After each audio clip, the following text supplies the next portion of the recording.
Hi guys! Today we're gonna make together this statement mullet skirt with 2 rows of ruffles. The sewing pattern for this skirt is available in my Etsy shop. Link is down below in the video description, which also makes me the sponsor of our today's video. The sewing pattern gives you 2 options. You can make a skirt with rather a flatter ruffle in the back, which is like this red tartan skirt, or you can add some volume and make the ruffle fuller in the back, which would be the green skirt that you're gonna see today. So first we are going to look at the sewing pattern, and then we'll have a look at the individual skirt pieces, and then we'll start making the tartan skirt step by step, and then I'll show you the differences on the green skirt. So let's jump right into this. I just printed out the sewing pattern. I used the print settings actual size. On each page with a pattern section, it has here this note on the bottom. It says grid. There are 2 brackets and 2 numbers in the brackets, and the first number is always the number of the row of the total grid, and the second number is the number of the page in each row. So I have here grid 1 and the first piece, and it's in total 11 pieces in this row, and then it's continuing with grid 2, which means the second row, and so on. If you need more details about how to put together a digital sewing pattern, I have a tutorial for that, so I'll list it down below. And with the help of editing magic, I will just put together the entire pattern like so. Let's start here on the top. Here we have the sewing pattern piece for the waistband. It's a full pattern piece. It has seam allowance around all edges, and you would need it to cut out twice of the fabric. But if you want to have a seam only on one side on your waistband, you can place it on folded fabric, and in that case you would have to disregard seam allowance around one of these short edges. Next we have here these 4 sewing pattern parts. These are all sewing pattern halves. So we have here the top front section and the top back section for the skirt, and then we have the corresponding bottom front section and bottom back section. Between these 2 sections will be sewn a ruffle, and here we have the 2 sewing pattern pieces for that ruffle. So both are sewing pattern halves, so they have to be placed on folded fabric with the edge that doesn't have seam allowance. And this is the part for the ruffle that goes to the front. It's a little bit flatter because this edge is already very curved, and this part goes to the back and it's a little bit more curved, and it gives you more volume in the back. However, the way I calculated these ruffles is that each ruffle is exactly a half of this entire curve, and the seam goes up till here so that it wouldn't meet here with the side seam of the skirt to avoid bulkiness. And you can always choose to use just 2 flat ruffle parts for the entire ruffle, so it would be a little bit flatter in the back, which is what I've done on my tartan skirt. Or you can use one of these and one of these, which is what I've done on my green skirt. Or if you want to have even more fullness in the front, you can just use 2 of these, so it gives you a little bit more freedom. And here's my assistant. Hello, Aegon. Around the very bottom edge goes the second ruffle, and just like on the ruffle that we just looked at, it consists of 2 sections. So we have the rather flatter section for the front and rather rounded section, more curved section for the back, and you can again use 2 of these or 2 of these depending on how much fullness you want to have. And it's again sewing pattern halves. You have to place this one edge on folded fabric. Sir, are you helping me? Thank you. And here's what it looks like when I cut the pieces out of the fabric. So on the top we have the waistband. It's folded in the middle. I made it of 1 piece. Then we have here the skirt sections, the 2 pieces for the top ruffle and the 2 pieces for the bottom ruffle. And I made sure that the way the pattern goes in the center of the ruffle matches always the edge where it's going. As a first step, I aligned the sides of the top parts and pinned them together.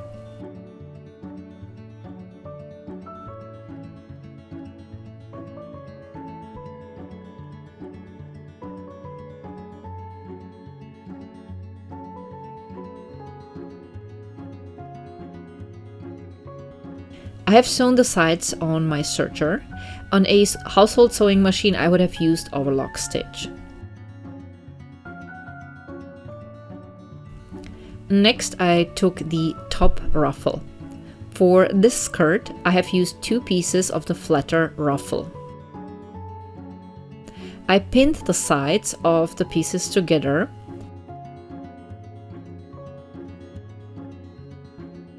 And I have sewn through the first seam on my serger. Then I have sewn a black border on the right side of the bottom edge of the ruffle before I have sewn together the second seam of the ruffle.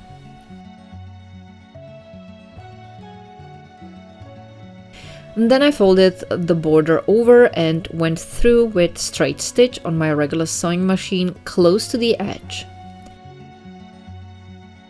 And then the ruffle looked like this. You can see that I have also sewn through the side seams with straight stitch to keep them flat. Next, I started pinning the ruffle to the bottom edge of the top skirt sections.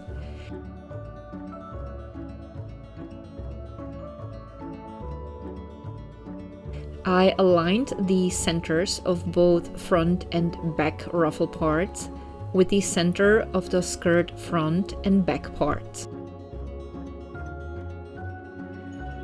Since the edge of the top skirt sections was curved, it was important to spread the ruffle evenly around the edge, even if it took a few repinning moments. But at the end, it fit perfectly and looked like this. I pinned together the bottom section parts of the skirt, and I have sewn the edges on my serger.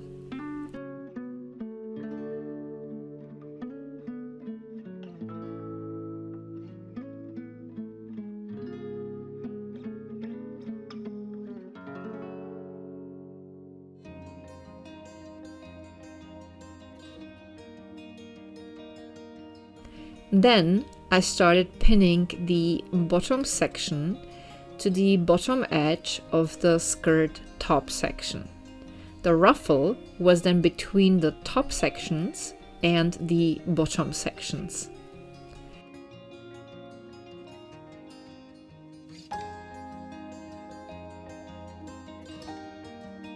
Aligning the side seams and the centers helped me to keep the fabric evenly spread.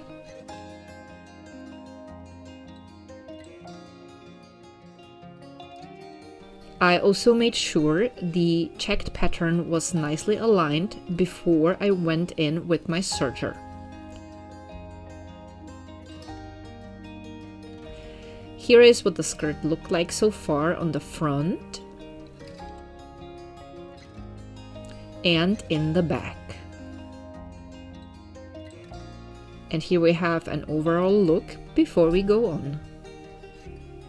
I took the bottom ruffle, which I worked just as I did the top ruffle, and I started pinning it to the bottom edge. For the bottom ruffle, I also used 2 flatter parts. You will notice that on the front part, the top ruffle goes a little bit over the bottom ruffle, while there is a bit distance between the 2 ruffles on the back, which is how the skirt was designed. Once I was done pinning, the skirt looked like this. I started making my lining. First, I aligned the sewing pattern parts for the top and back skirt sections. The seam allowance between the top and bottom sections overlapped.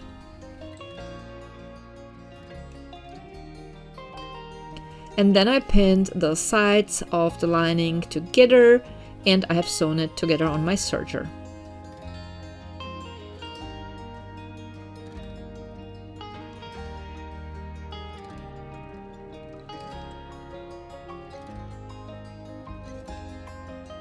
Then the lining looked like this.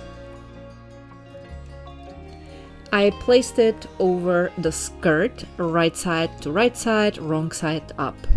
The bottom ruffle was folded inside upwards, so I could pin the lining to the bottom seam.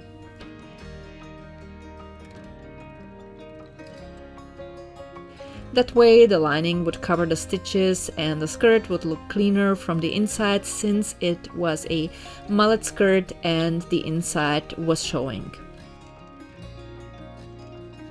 Here is what it looked like when the lining was pinned in.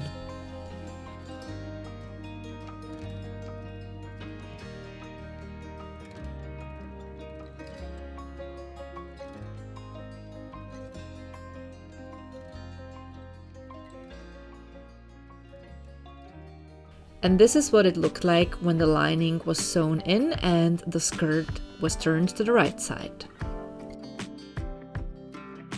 As a next step, I took the piece for the waistband. I marked the center of the seam. I pinned the seam only halfway.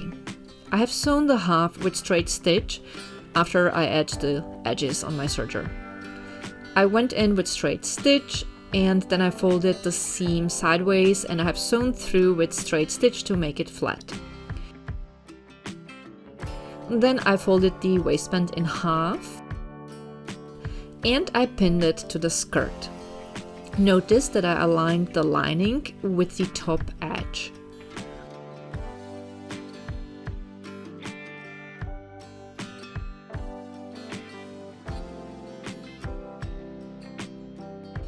The open section of the waistband was on the inside.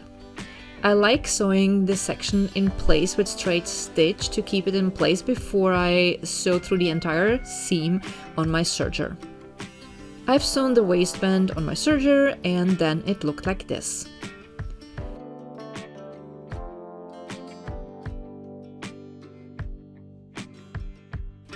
I have sewn rows of straight stitch through my waistband according to the width of my elastic bands. Then I pulled 3 rows of elastic band through the tunnel and I have sewn together the ends. The measurements of the elastic bands were according to my waist width. Then the waistband looked like this.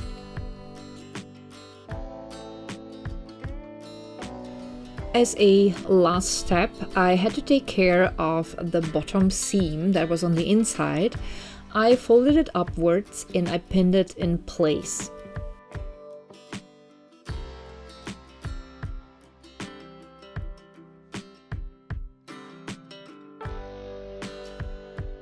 Here's what it looked like. And then I have sewn the seam in place with straight stitch, and then it looked like this. Here is the finished skirt. As an alternative to lining, you could simply edge the seams on the inside with bias tape.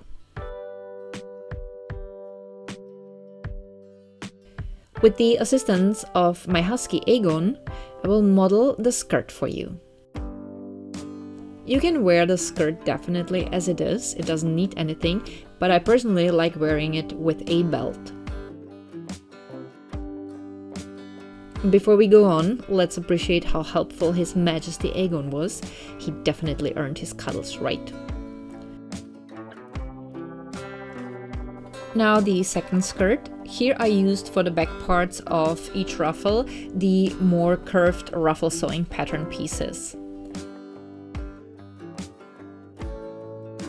Just like when I was working on the tartan skirt, when I was pinning in the ruffles, I always marked the center of both the front and back parts of each ruffle. I also marked the center on both the front and back skirt sections. That helped aligning the ruffle with the edges of the skirt sections.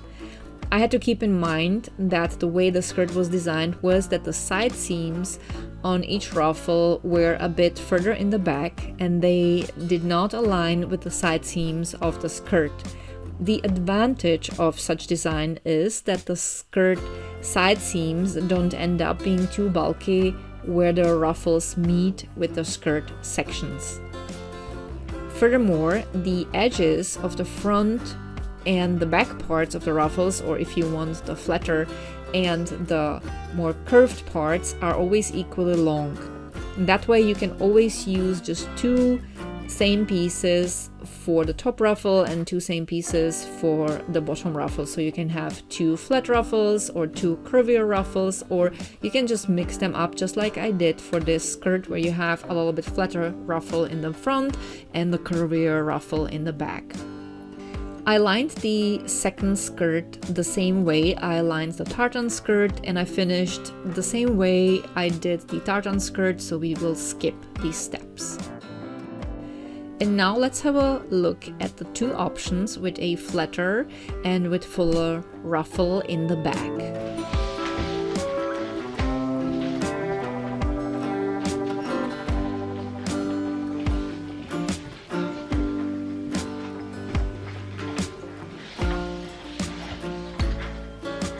Alright guys, so we finished the two versions of the skirt. Both were lined, as you have seen.